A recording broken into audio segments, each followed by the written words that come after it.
gaming streets were set abuzz on news that a new Indiana Jones game could be coming forth.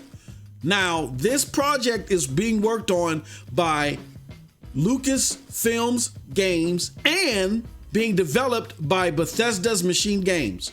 Because it's being developed by Bethesda, many are asking, is this going to be an Xbox exclusive? We here surmise no. See why Stadia could get new Indiana Jones game here at the Stadia Dosage. Let's talk about it. Stay sick cause I follow my gut. They say I was pushing my luck. I'ma push me a matte all black truck. I'm not sorry. What is up, people? What is up, people? What is up, people? It is your boy, MM2K, back again with another episode of the Stadia Dosage. Do me a huge favor before we get into this one. Hit that like button, hit that subscribe button, rock those bells for notifications, please, so you know when your boy's dropping these doses. I appreciate all of y'all straight up. Y'all know the deal. Y'all know the reason. Yes, yes, yes. And y'all know the slogan. Say it with me now. No. We are not too proud to ask. Let's get into it. All right. So, like I said, wow. New Indiana Jones game is coming forth, right? It is being developed by Machine Games. It is being executive produced by Todd Howard of Bethesda Games. And it looks like it's being published by, I don't know if it's right to call this a new studio or a reborn studio, but Lucasfilm Games? I think it was Lucas Games before, but now it's Lucasfilm Games. I could be wrong, whatever the case may be. Interesting collaboration due to the type of game that this is. Interesting timing on the announcement, and it is setting the gaming streets abuzz. Like I said, the big question is this going to be exclusive?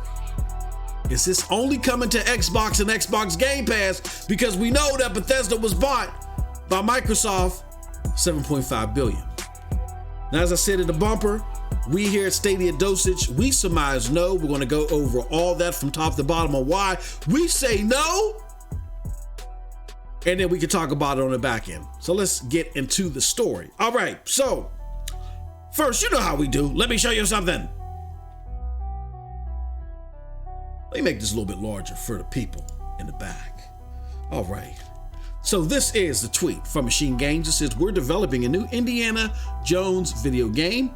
As huge fans of the franchise, it's a tremendous honor for us to create a brand new Indiana Jones game with a completely original story. We're very excited and can't wait to share more in the future.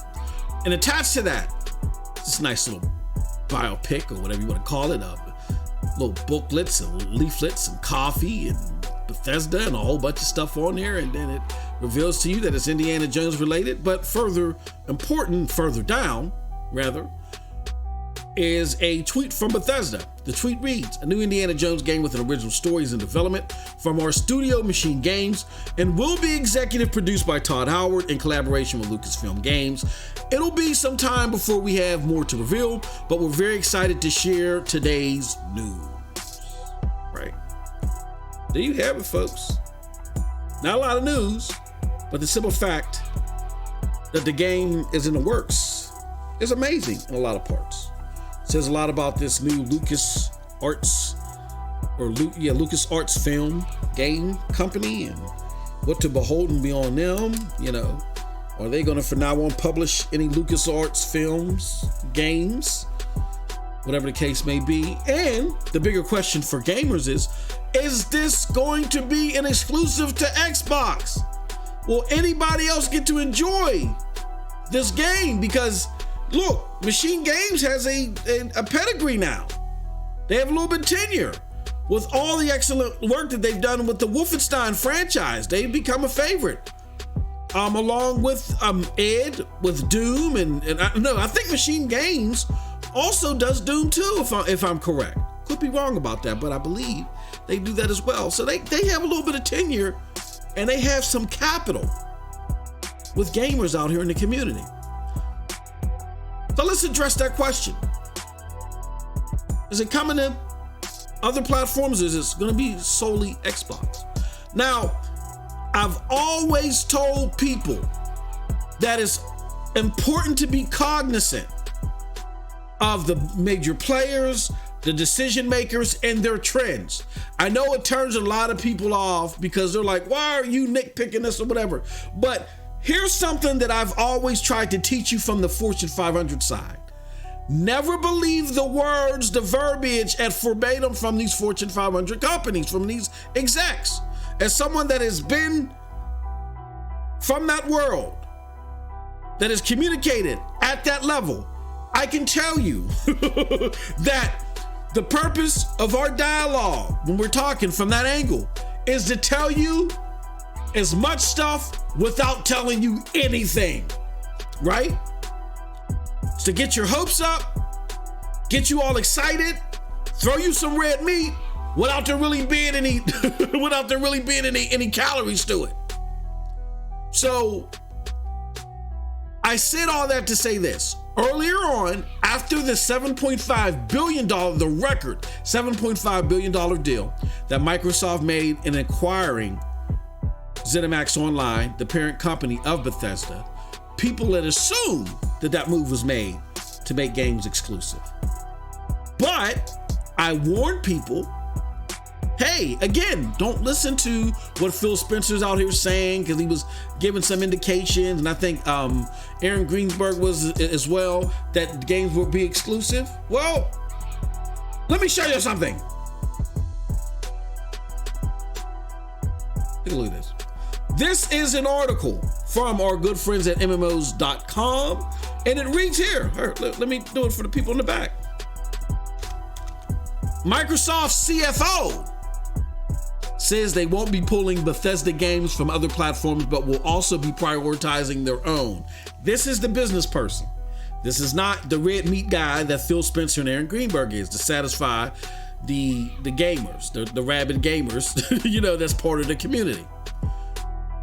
Some important information to listen to. Nearly 2 months after Microsoft acquired ZeniMax Media and its publisher Bethesda Softworks, it's still unclear how game releases and updates will be handled from here on out. Will they be Xbox and PC exclusive, or will they also be launching on other platforms like PlayStation and Switch? Microsoft Chief Financial Officer Tim Stewart put the matter to rest in a statement during last week's Jefferies Interactive Entertainment Virtual Conference.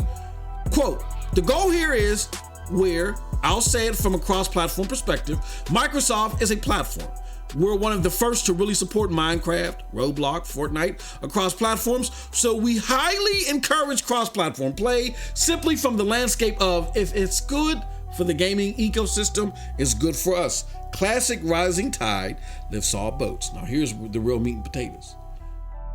That being said, Stewart also stated that Microsoft platforms will be prioritized above all other platforms. Quote, what we'll do in the long run is we don't have intentions of just pulling all of Bethesda content out of Sony or Nintendo or otherwise, said Stewart. But what we want is we want that content in the long run to be either first or better or best, or pick your differentiated experience on our platforms.